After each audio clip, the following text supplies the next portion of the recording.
गुजरात के वडोदरा में लोकसभा प्रत्याशी रंजनबेन भट्ट के खिलाफ पोस्टर लगाने मामले कांग्रेस अध्यक्ष ऋत्विज जोशी को भी पुलिस ने नोटिस दिया है। गुजरात के वडोदरा में भारतीय जनता पार्टी की लोकसभा प्रत्याशी रंजनबेन भट्ट के खिलाफ पोस्टर लगाए गए थे, जिसमें कांग्रेस कार्यकर्ताओं के नाम उजागर हुए थे। इस मामले वडोदरा कांग्रेस अध्यक्ष ऋत्विज जोशी को वारसिया पुलिस ने नोटिस देकर पुलिस थाने में जवाब देने को कहा था, जिसके बाद ऋत्विज जोशी जवाब देने पहुंचे। उनका कहना था कि रंजनबेन भट्ट के खिलाफ पोस्टर उन्होंने नहीं छपवाए हैं। मैं डरता नहीं हूँ, इसलिए मैंने जवाब दे दिया है। गईकाले सांजे वारसियाना पीएसरी मारा घरे 6:30 टाइम में आया था અને રૂબરૂમાં મને નોટિસ આપી છે। નોટિસને ઇસ્યુ કરીને હું અહીંયા મારો જવાબ લખવાયો છું। 2 દિવસનો સમય આપેલો, હું પહેલા જ દિવસ આવી ગયો છું, કારણ કે ખોટું કર્યું નથી તો ગભરાવાની જરૂર શું છે। વાત એવી છે કે વડોદરા શહેરમાં છેલ્લા ઘણા સમયથી આજે પ્રમુખ તરીકે 2 વર્ષ પૂરા કર્યા અને આ 2 વર્ષમાં આપ સૌ જાણો છો કે ભારતીય જનતા પાર્ટીની સામે વિરોધ પ્રદર્શિત કર્યો છે, કાર્યક્રમ કર્યા છે અને ખુલ્લેઆમ કર્યા છે। કોંગ્રેસ પાર્ટીને ડરવાની જરૂર નથી। અમે જાહેરમાં કાર્યક્રમો કર્યા છે અને કરતા રહીશું। અમે પરમિશન સાથે, બેનર પોસ્ટર સાથે સાંસદ હોય કે ધારાસભ્ય હોય બધાની વિરુદ્ધમાં દેખાવ કરેલા છે, કારણ કે વિરોધ પક્ષ તરીકે અમારી ફરજ છે અને અમને અધિકાર મળ્યો છે, સંવિધાને અમને અધિકાર આપ્યો છે, તો અમે શું કામ વિરોધ પ્રદર્શન ના કરીએ। વાત એવી છે કે ભારતીય જનતા પાર્ટીએ જે બૂમો પાડી વિકાસ વિકાસ વિકાસ અને વિકાસનો ફુગ્ગો, ખુદ ગુજરાત રાજ્યના મુખ્યમંત્રીએ વિકાસનો ફુગ્ગો ફોડ્યો અને એમને જ કીધું કે વડોદરા પાછળ રહી ગયું, વડોદરાનો વિકાસ થયો નહીં। પ્રદેશ પ્રમુખ આવ્યા ત્યારે એમને પણ વાત કરી। એમના કાર્યક્રમમાં એક સરપંચે પણ કીધું કે સાહેબ કાર્યાલય તો બનાવ્યું, તમે સ્કૂલ ક્યારે બનાવશો।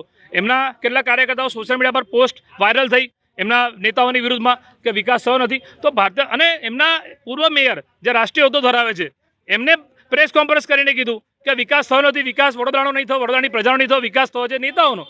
એમના કોઈ ધારાસભ્ય રાજીનામું આપે તો આંતરિક વિવાદના કારણે, એ લોકોના આંતરિક વિવાદના કારણે કોંગ્રેસને શું કામ આંગળી કરવામાં આવે છે, એનું કારણ છે કે જે હરણી બોટ કાંડમાં 12 નિર્દોષ બાળકોએ જીવ ગુમાવ્યો અને 2 શિક્ષકોએ જીવ ગુમાવ્યો, 2 મહિના થઈ ગયા, આજે એમના પરિવારને ન્યાય નથી મળ્યો।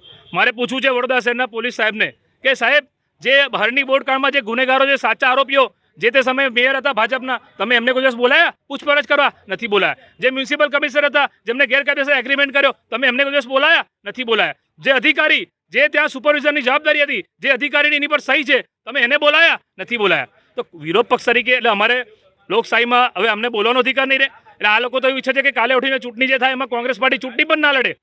આ એવી દમણગીરી, તો આ લોકશાહી નથી, આ હિટલરશાહી છે, આ તાનાશાહી છે અને એની સામે અમે લડીશું। અમે મહાત્મા ગાંધીના સિપાહી છે, અંગ્રેજોની સામે ગાંધી બાપુ લડ્યા હતા અને આ બીજી આઝાદીની લડાઈ છે અને અમે નથી લડતા। અને જે સૂત્ર મહાત્મા ગાંધી આપ્યું હતું, જે સૂત્ર રાહુલ ગાંધી આપ્યું છે, ડરો મત, લડો, અને અમે ડર્યા વગર લડીશું, લોકશાહી ઢબે લડીશું અને સત્યમેવ જયતે, સત્યની હંમેશા જીત થાય છે। पुलिस जे माटे बुलाव्यो छे, निवेदन आपीश અને જે પણ प्रश्न पूछे जवाब आपीश। वहीं कांग्रेस के लीगल सेल के वकील जगदीश परमार ने भी इस पूरी कार्यवाही पर सवाल उठाए। जे हेरवडी धरपकड़ करवामां आवी ए धरपकड़ना कारणे मैं नोटिस आपी छे। आ बेनर बाबतनी वात छे, बराबर, અને બેલેબલ ઓફેન્સ છે। બેલેબલ ઓફિસમાં પોલીસ એને જામીન પ્રમુખ કરી દેશે, પણ આજે કાયદાકીય જોગવાઈ અનુસાર પોલીસે મેં નોટિસ આપી છે। એ નોટિસ ગઈકાલે જ મેં મળી છે। ખરી તે વારસિયા પોલીસ સ્ટેશનની અંદર ઋત્વિકભાઈ જોશી 8:30 9:30 સુધી હતા।